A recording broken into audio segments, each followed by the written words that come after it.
Nədir, mən çox uşaqlı ailədə böyümüsünüz siz, Bəli. amma sizin bir oğlunuz, bir qızınız var. Bəli, bəli. Bilirəm ki, sizin qardaşlarınızın övladları da xaricdə oxuyub Bəli. və hətta eşitmişəm ki, onlar çox əli açıqdılar.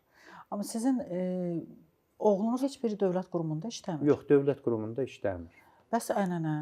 Yox, ənənə belədir. Mən Ənənəni əslində də siz yaratmısınız, təbiətcə özüm də universitetin hüquq fakültəsinə daxil olanda qrup yoldaşlarım hamısı bilir.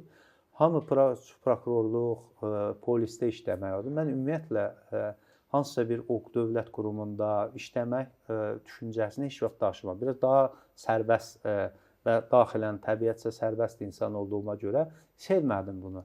Amma başıma elə gəldi ki, özü belə universiteti qutarandan sonra Dövlət Hüquq Şöbəsinin müdiri vəzifəsində işlədim.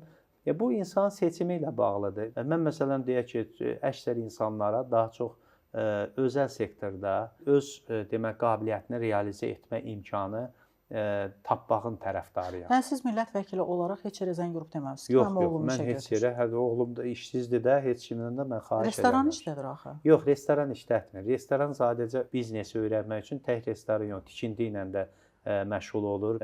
Özü menecmentdir, ixtisasda, magistratura təhsil alıb. Bu ixtisasda işləmək istəyirsənsə, iaşə sektorunu, tikinti sektorunu, hansısa bir şəkildə turizmi bilməlisən. İndi də turizmə daha çox meyl eləyir.